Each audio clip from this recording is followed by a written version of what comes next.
Okay, so this tutorial is going to be how to sew your own breast forms, and that is a thing that you put in a bra if you do not have breasts, but you want them.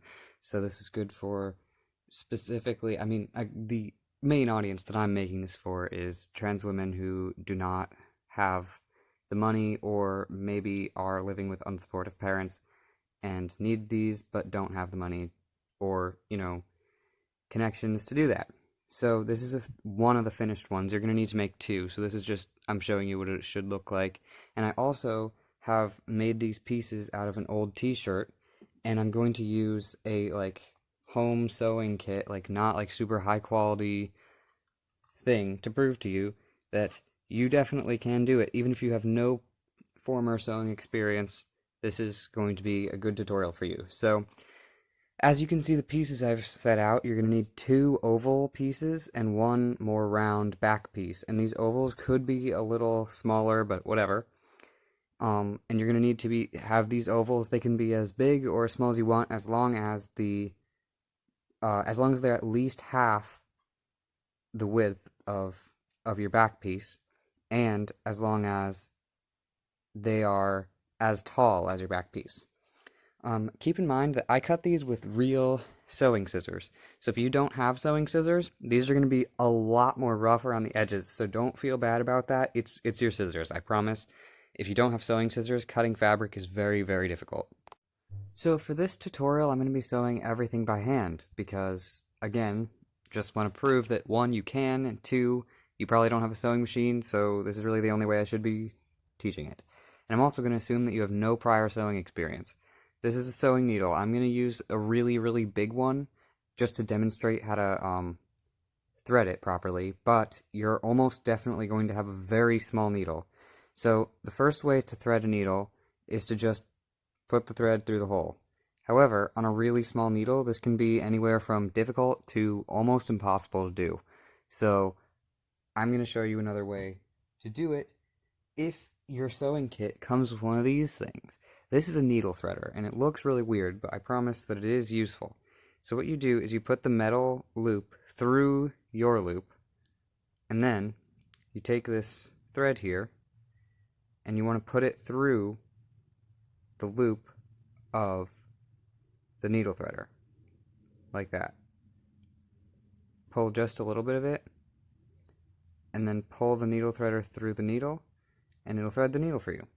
So for this particular project, I'm going to have you double the thread. So you just pull it so that the ends of the thread are even with each other, which is going to take me a minute.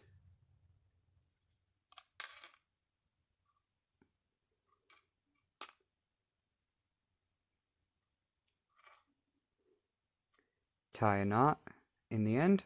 Specifically, you should tie it like this. You know what I'm talking about, just like a little knot. Perfect. This is how you're going to thread your needle to do this project. So, the first thing you're going to do is you're going to match up your ovals together. Not the back piece. This is definitely not the back piece. This is just the ovals. And you want to match them together like this. Now, if your fabric has a good side and a bad side, or a right side and a wrong side, you want the right sides to be together for this. So you're going to start sewing from the bottom middle, and then sew from the bottom middle around this edge to the top middle, and then stop sewing there. I'm going to show you how to start this and to stop it. It's sort of the same process, but I'll show you anyway. So you put the needle through the bottom, pull it until there's just a tail, and remember, don't pull it all the way to the knot. And since you have two strands, you're going to want to put your needle between the two strands like this, and then pull it tight, and that way your stitching will not come out. Now to stitch, you're going to want to do this. Now there are many ways to stitch, but I personally think that for hand sewing this is one of the strongest ones, and I think that's probably a good thing for this. Go from the bottom up, from the bottom up, bottom up, bottom up, and then you're going to have some stitches. You want to pull them a little tight, but not so tight that it makes your fabric all bunched together. So as you're going, you're going to want to make sure that your fabric is still matched up so that it isn't like moving around. You might be able to pin the fabric into place, but I personally don't really like to do that for hand sewing because I value having no blood on my fabric, and I feel like I'm going to poke myself every time I do it. So if you don't feel like doing that, that's fair. So I'm almost done sewing around, and once I am there, I will show you how to end it, which should be very soon. I'm going to end it on this stitch here. So, to end your stitching, to make sure that it doesn't unravel, you're going to want to do something specific. What you're going to want to do is put your needle through the bottom, pull it a little, and then there should be a loop of a loop of thread like this. And you're going to want to pull it and pull it tight. And you're going to want to do that in the same spot, or at least the sort of similar spot, like 2 to 3 times, and make sure you leave yourself enough thread to do this every seam you sew. So like this, and I'm going to do it one more time.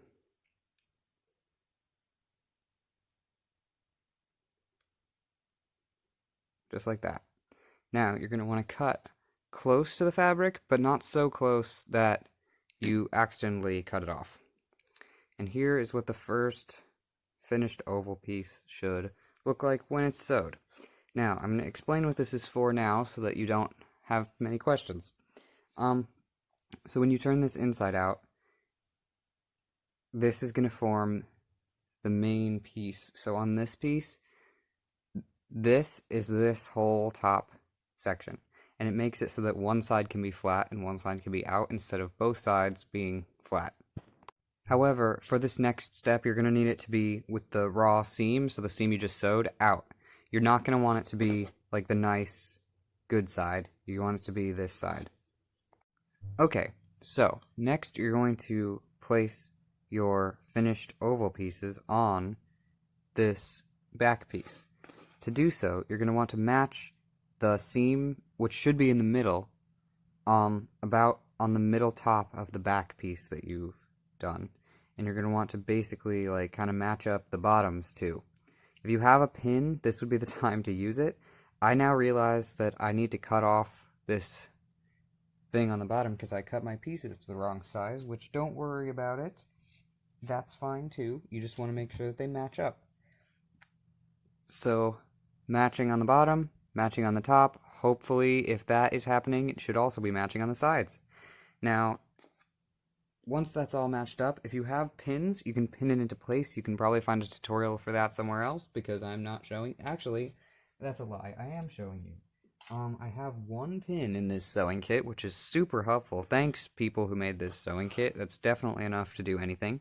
So, here's how you pin, just in case that is something that you want to do. Here's a pin.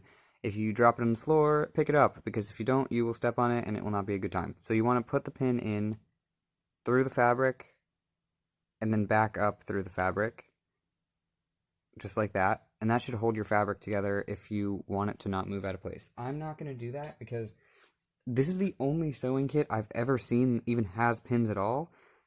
You probably won't have them, and even if you do, it can just make things confusing. So, I'm just going to start.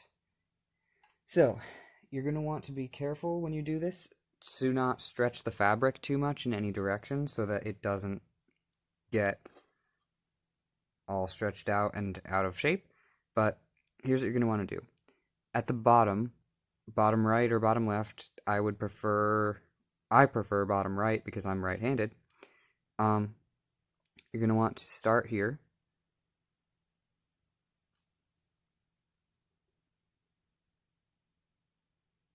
If I could get my needle through.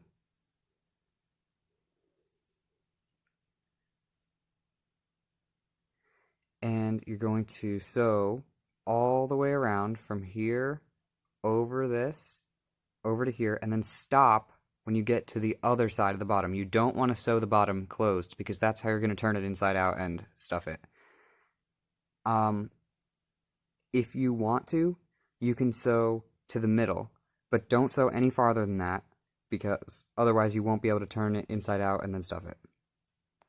Now, without a doubt, this is probably the most difficult step of the entire project because you got to make sure to line up all your fabric correctly and to sew in the right places. But I'm going to take this time to explain that if you've never sewed anything before, yeah, your first try is probably not going to look all that great. However, you can, if you use fabric from a shirt, which is what I did for this, again, to prove that you don't need super fancy equipment or super nice fabric or anything like that to make something for yourself that you might need or want. Um, you know, I forgot the first part of my sentence, so I can't really end it properly, but you understand my point, right? So, as you're approaching the other side, remember, don't sew the bottom closed, because otherwise you will not be able to turn it inside out to stuff it. And honestly, you're making it in the inside out position. So you're actually going to be turning it right side out. So I don't know why I said that before, but you understand, I guess. Please understand me. Alright, so then you're going to end your stitching when you get to the area where you would like to go, which I demonstrated before, but I'll demonstrate again just because, I want to. Now, there are many ways to hand sew, but this is my favorite way because no one taught me how to hand sew. I mean, my dad sort of did, but that's a story for another day. So, once you're done, you're going to want to cut that right there and look at your piece that you've just sewed. Should look something like this. Looks a little weird, looks a little strange. Don't worry about it. So now you're going to want to do is, there should be a hole in the bottom if you listen to my instructions, and you're going to want to turn it inside out or right side out, because this is the right side out. There you go, perfect. Now it's time to stuff it. So for stuffing items to stuff things with, I would recommend you use fabric scraps unless you have fiberfill stuffing, which is like the stuffing they use inside of like stuffed animals. If you have an old stuffed animal, you can take the stuffing out of that. If you don't want to do that, you can use fabric scraps. If you're using fabric scraps, you're going to want to cut them into really small pieces, which will take way longer than this if you don't have sewing scissors, because you want to eliminate as many lumps as possible. I would also recommend you use fabric scraps as opposed to plastic bags or tissues because, one, at the moment that I'm recording this, it is kind of hard to get tissues, and also because you're going to probably want to be able to throw these in the washing machine. I'm using fabric scraps from other projects I've done because I have them, and it's a good use of fabric scraps for me, this video,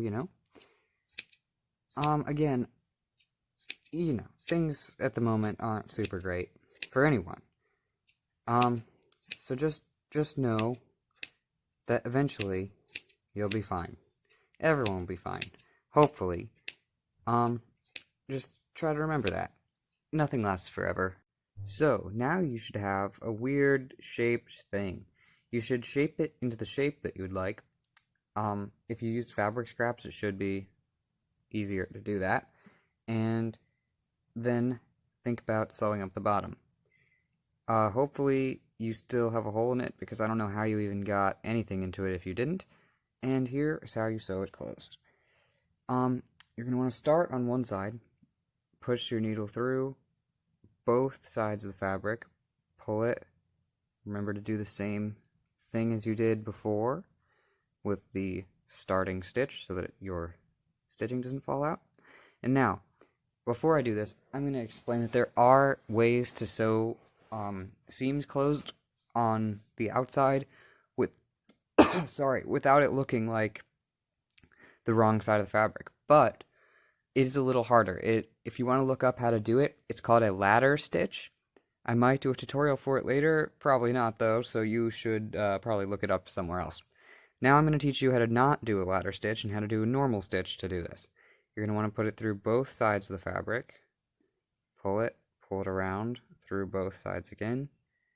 Or if you're having a hard time doing that, one side at a time is also perfectly acceptable.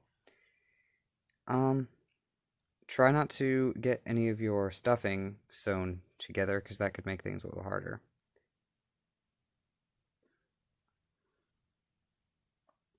just like this, all the way across. And make sure you're remembering that you do have a seam in the middle that might be a little hard to sew around. Sorry, sew through. So you're going to want to sew around it with one stitch on either side of the seam. And then just keep sewing down the seam until you get to the end of it. Sorry, the hole, until you get to the end of it. And then you're going to tie off just like you did those other 2 times with the 2 or 3 knots at the end.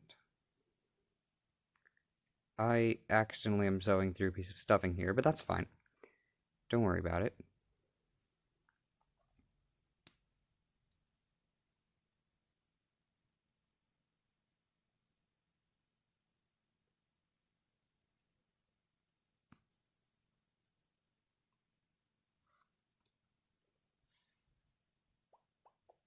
There we go. And here is your finished product. You got this side, you got the side that goes out, you have the flat side to put against your body, and there you have it. You might want to cut some of the strings that you have on the outside there, and you're going to want to make 2 of these, because if you don't make 2, it's going to be strange. But yeah, that is how you do it. I hope this tutorial helps. If it doesn't, sorry. Bye.